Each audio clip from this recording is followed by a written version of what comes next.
What is up, guys? This is QREM from the Trinity of Lift, and today I'm going to finally bring all of you guys my next machine-based deck profile, and that will be the debut of my Speedroids for this November 2015 format. Now, I did decide to pick up this deck because I read the cards a while back, around when this archetype got released in High Speed Riders, and I was very much intrigued with the deck because of the fact that after testing it a little bit online by myself before I kind of knew the whole deck and what it usually would do, it was really cool because I never really played a synchro strategy before, and just the way that this deck can pop out synchros consistently every turn after turn was actually just really appealing for me because, like I said again, I never really played any sort of dedicated synchro-based deck or synchro-based archetype, I should say. And so I decided to obviously pick up the deck and just test it around and bring it to all of you guys today. Now, I will be saying that this deck might not be the most conventional Speedroid deck that you might have seen otherwise, because I really wanted to just try and accentuate some of the other strengths of this deck as well as their powerful synchro summoning plays. So again, just keep that in mind while I'm going through this deck. So without further ado, let's just get right into it. Starting off with the monsters from the main deck as usual. So we're going to start off with 3 copies of the Speedroid Terratop. This card is crazy. Really, that's all I can say. This card is essentially the archetype-specific tour guide from the underworld for this deck, which is really, really cool, as whenever he is normal or special summon, you can search out any other Speedroid monster. Now, albeit it might not obviously be like tour guide, there is a card which is right over here that can essentially turn it into a tour guide of the underworld. I should also mention that this card does not take up your normal summon either whenever you try and use that effect, because as long as you don't control any monsters, you can simply special summon this card from your hand, which again is really, really cool. Because, again, like I said, you don't eat up your normal summon, so you can commit that normal summon to other things that you might have in your hand. So that's pretty cool, and that is, of course, why we are running him at 3. I should also mention, real fast before I go to the next monster, that this card is also, again, very much drawing similarities to Tour Guide, is that it also is a 1-card rank 3 as well. And that is one of the strengths of this card that I also wanted to accentuate, like I said, in this deck. So yeah, just, again, I wanted to mention that before I move on to the next card. That next card will be, of course, the 3 copies of the Speedroid Tekettenborg. This card is going to be the card that we 99% of the time will be searching off of our Terratop, as whenever we do control a wind monster, we can simply special summon Tekettenborg from our hand. And he also has a Lone Fire Blossom effect that he can tribute himself and special summon any Speedroid monster from our deck. But the problem with that is that if you ever do use this Lone Fire effect, you can only special summon wind monsters for the rest of the turn, which is, I guess, a fairly decent setback. So the card isn't too broken in this deck, as if it didn't have that restriction, there would be some pretty nutty combos that you could do into some pretty bad synchro monsters. So, and I mean bad in the good way, by the way. That was kind of bad word choice. But yeah, you know what I mean. And again, this card is another level 3. So again, because of that, and this card is also a level 3, like I said, it also gets us into our 1-card rank 3 plays.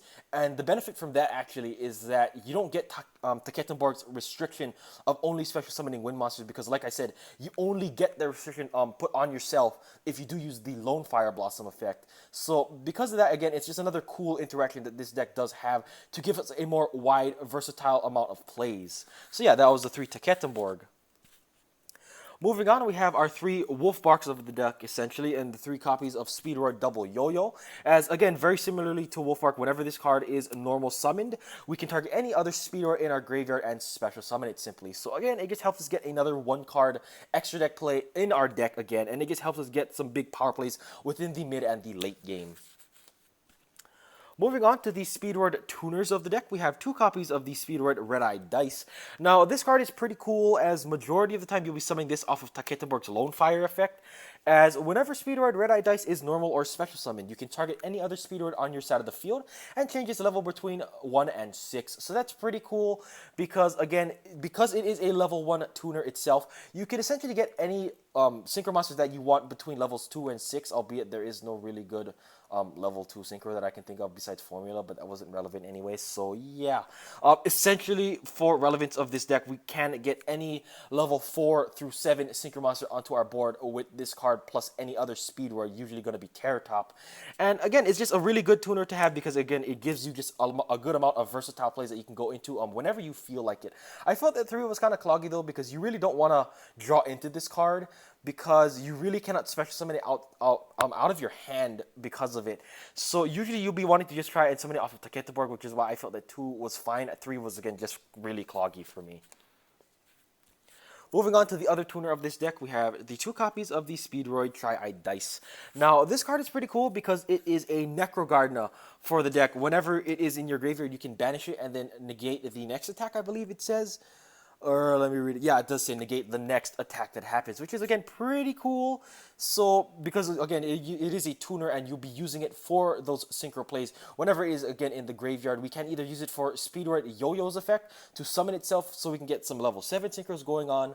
Or, again, we can just use its Necro Garden effect to banish itself and negate the next attack. So, again, it just gives us a little bit more versatility within this deck. Finally, for the last Speedroid of our deck, we have the 1 copy of Speedroid Menko. This card is pretty cool because whenever you have no monsters on your side of the field and your opponent does declare a direct attack, you can actually special summon this guy in attack position on your side of the field and then change all of your opponent's monsters to defense position, essentially negating kind of their whole battle phase, which is pretty cool. But the problem with this card that I found is that you have to have no monsters, again, on your side of the field to activate and resolve its effect. And because of that, with how this deck usually will be just pumping out extra deck monsters like candy, I really felt this card can be a really big dead draw at times, and I felt like it was just a really good one-off hand trap, as I never really want to see it again because of that big restriction that it does carry. But again, I also felt that it was essential because of how powerful its effect can be, so I was comfortable putting it in as a one-of. So that'll be it for the entire Speedroid component of our deck. Moving on, we actually have 2, or I guess maybe even 3, I guess you could consider 3 different mini engines in this deck to complement all of our Speedroids. We're going to start off with probably the coolest engine, in my opinion, that I wanted to put in, which is the Clown Blade engine. Now, I did decide to put 2 Trick Clown and a Thousand Blades in here because, again, like I said, the Speedroid Terratop is a 1-card rank 3, and if I just pan to the extra deck right here, this card is a rank 3 that you can make with that, which is pretty cool because it searches out the Thousand Blades and summons it to your side of the field. So I thought that was a pretty darn cool interaction in this deck.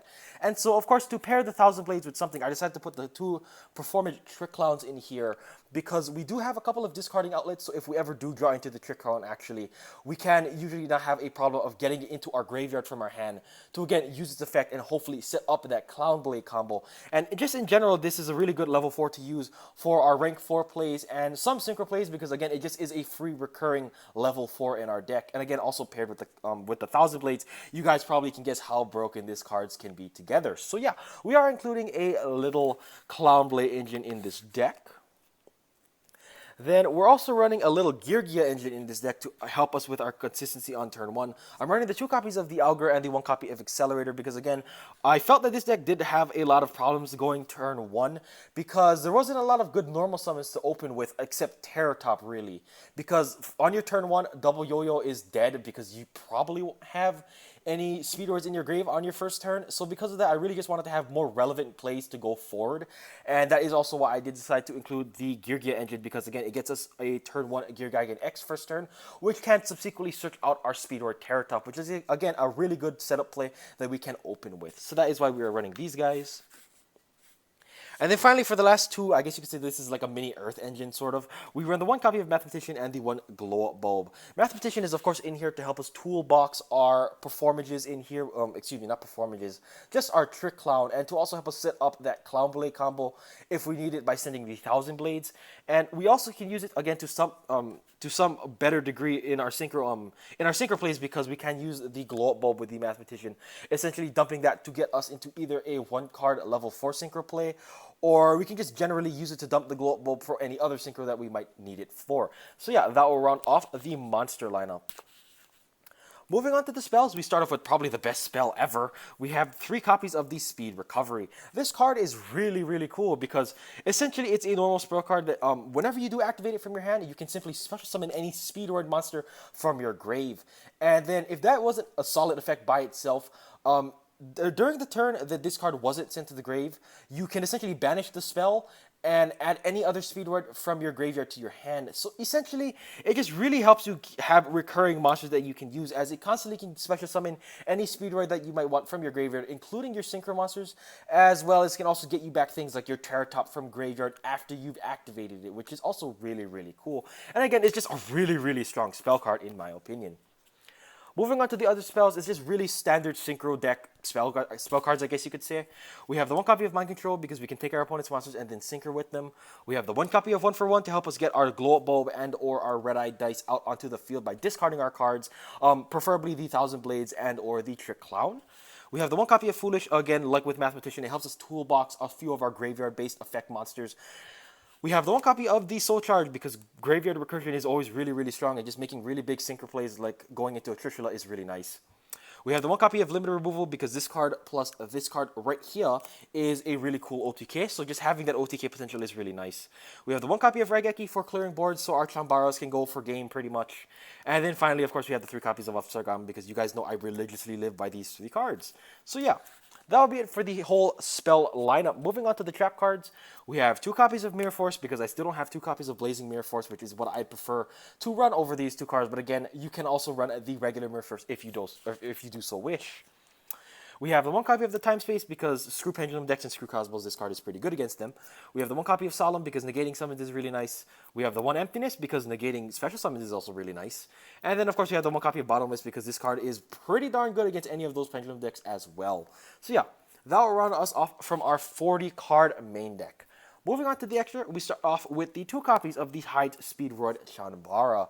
This card is ridiculous, essentially acting as the archetype-specific Blade Armor Ninja, I guess you could say. And the benefit for running this card too is that every time it does attack, it gains 200 attack points, which is really cool because it can constantly steamroll this effect to get really, really big as it's a permanent attack gain as well. So if you have your opponent's monsters that you can run over, you can just keep poking with Chanbara continually and also continually raising its attack. And again, because it can also attack twice, it can just really put in a lot of damage. Also, 1 Chanbara plus limited removal is also game because it goes up from 2,000 to 4,000, and then 4,000 going up to 4,200, and then subsequently 4,400 is, what is that, 8,600 points of damage just with this and limited removal. So because of that, this card is pretty darn good. So that is why we are running 2 of it.